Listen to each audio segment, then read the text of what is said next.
All right, let's dive right in. We're talking about the new rules of the game for American businesses. Because in 2025, what was perfectly fine yesterday could land you in some serious hot water tomorrow. So we're going to break down exactly what's changed and, more importantly, how you can stay ahead of the curve. So I want to kick things off with a really important question for you. Is your business still playing by last year's rules? Because if it is, you are already falling behind.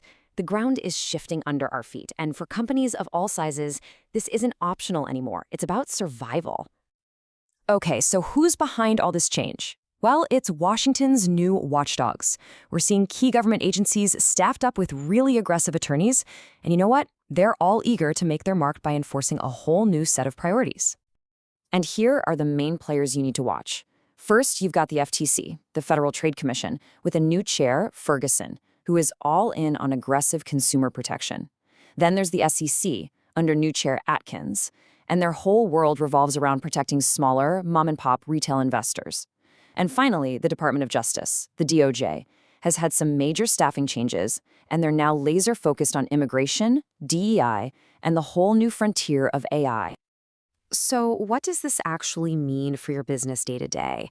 Well, let's start with the consumer crackdown, which is being led, no surprise, by the FTC.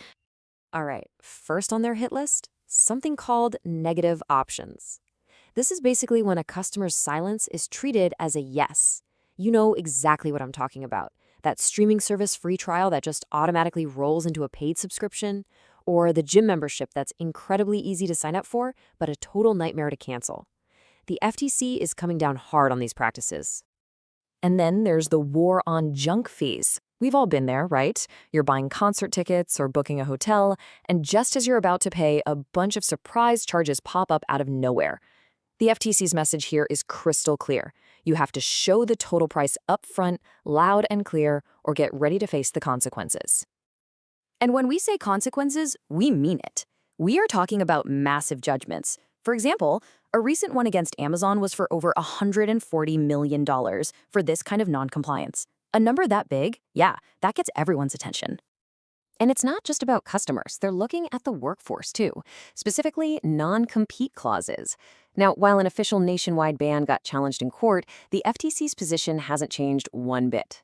They see these clauses as an unfair way to stop employees from finding better jobs, and trust me, they are actively going after companies that use them.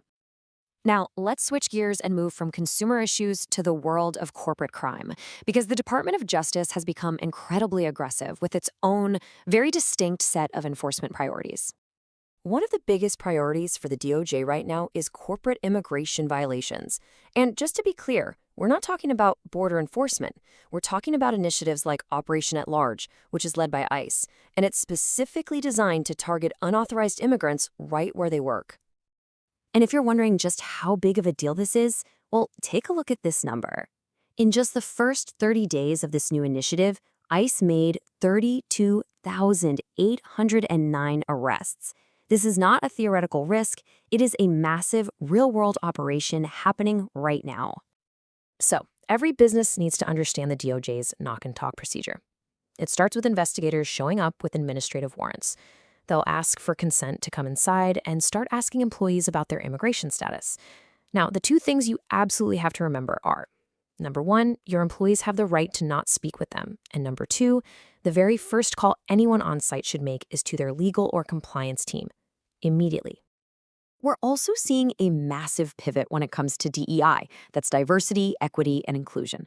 Federal prosecutors are now being told to use the False Claims Act, a law originally designed to fight fraud against the government, to target government contractors that have DEI programs based on race or sex. In fact, new government contracts actually require companies to certify that they don't have these programs. And of course, we have to talk about AI. The DOJ is coming at this from 3 different angles. First, they're prosecuting what's called AI washing. That's when a company makes big, misleading claims about its AI.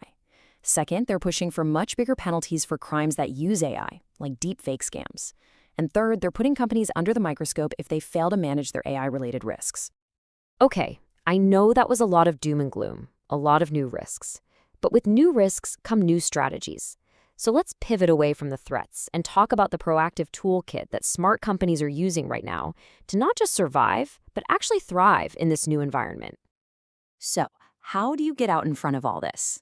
The answer, really, is data. The big question you should be asking is, how can you use data to turn compliance from this boring defensive chore into an offensive strategy that actually makes your business smarter and more competitive? And it all starts with something really simple, what's called a user story. For instance, a compliance officer might frame their goal like this. As a compliance officer, I want to monitor price changes in real time so that we can avoid fines for price mismatches. See how that works? That simple sentence creates a super clear goal and gives your whole data project a real purpose. Now, when we talk about using tech, you've got to know what's in your toolbox. The two big categories you'll hear about are predictive AI and generative AI. Think of it this way. Predictive AI looks at old data to answer the question, what might happen next? Generative AI, on the other hand, creates brand new stuff and answers the prompt, create something for me.